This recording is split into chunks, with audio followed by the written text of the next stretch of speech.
Good morning, everybody. Wanted to make a quick video here, something that we're experiencing in our household. We got a preteen, 12-year-old, thinks he's 22, 25, which I'm sure everybody's familiar with. Um, Cell phones, social media, and the crazy number of apps that we never even knew existed that are out there. How do you bring up the subject of talking about what your kids are doing on these phones? Um, we're not experts by any stretch of the means, but there are so many different crazy apps that I just wanted to share in one video very quickly that you guys could understand, know what to look out for, and maybe bring it up in conversation with your teenager or preteen. This really goes into like fifth grade, sixth grade, seventh grade, all the way up through high school. It's really scary that again, you tell these kids, hey, what you put on the internet stays there forever. And they'll be like, oh, yeah, okay, I get it, I get it. Clearly, they don't. And again, since we're dealing with it, we assume that there are thousands of other parents that are kind of wondering, the same thing. And because it's really, really scary. So, with that, let's go through some of the apps. Some of them are pretty crazy, too, to be frank, but you've got your obvious ones. You got your Facebook, you got your Instagram, you got your Twitter. And the problem with, these are all great, and I know we as adults will use these top three, obviously for business purposes or for, communicating with family and all the above. Um, you know, your teenagers may be on there, and your preteens may be on there, and they think something very simple with the number of followers that they have is important now, and it's not, but to them it is. And how come one friend has this many and they don't have another one? And there's a self-esteem, and all of those things come up from this. But besides Facebook, Instagram, and Twitter, there are other apps that you may not even know about. Let's go to them. There's WhatsApp. It's WHATSAPP.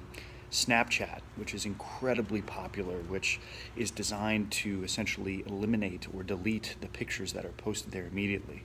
Here's the problem. They don't delete. They're out there. And I know that a lot of kids believe that, hey, what I put on there, it's just going to go right away. It doesn't. This weekend, Snapchat was the big issue because he wants it. There's a lot of crazy stuff on there, and who's reaching out to them and what are they sending, and with the idea that everything is supposed to delete automatically, just doesn't seem like a good recipe for parenting, but that's what's there. There's Telegram. This is designed to encrypt the videos and the pictures and the text message chains. It promotes private chats with strangers.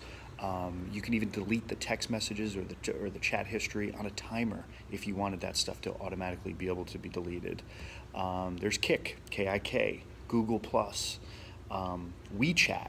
This is really interesting. I didn't even know about this. WeChat, there's a shake feature where if you're shaking your phone and somebody else is shaking their phone at the same time, it would allow you guys to connect, which is interesting and scary at the same time. A lot of these apps, they use location services. WeChat, for instance, does, where you can actually look for people that are nearby you, which is scary for obvious reasons, right? Tumblr, Ask FM, Musically was actually the first social media app that entered our household. Fifth graders, they were using it, and it's actually really funny when you're looking. They're just lip singing to videos. The problem with it is that they want to have followers, and that the number of followers is like who's cool in school based on whatever video they posted. So what they do is they start allowing everybody in the world to follow them. They're just clicking follow, follow, follow, accept, accept, accept. And yeah, there's some creepos out there that want to be able to get in there and comment and message and interact with, kids that are doing this. Good to know about. House Party. This is a very popular one, especially in the middle school age, where they all get together and they can take videos and do these video chats and whatnot. The problem is that people who are watching the videos can take screenshots of what's going on, and then that gets spread around school. Lively, which is a video streaming app. YouNow, Whisper, which just doesn't sound good at all that's the name of an app, but it is. This is actually the confidential sharing of emotions. It's a social confessional app, which has a lot of sexual content on there, but That's out there. Good to know. Never knew about it until now. Meet Me. That's an app for teens. Meet Me. Open Network allows searching open locally using location services. Omegle, Omegle. Users get paired up with strangers is the whole idea. And one of the last ones that I found was called Yellow. This is what they're marketing as it's like the Tinder for teens. I don't know if Yellow's marketing as this. I think this is just what parents are talking about, the Tinder for teens, because it connects teens together and they swipe left or right based on if they want to be friends with somebody. We are not experts in how do you bring up this conversation to your kids. I can tell you that we are using the approach of we're putting it all out on the table. What are the kids using? What's going on? If you get an answer that says, I don't know, or no, nothing, it's not true. Every school probably has their own popular app that all the kids are using. It's very, very, very important. Parenting in 2018 is difficult. It's really hard.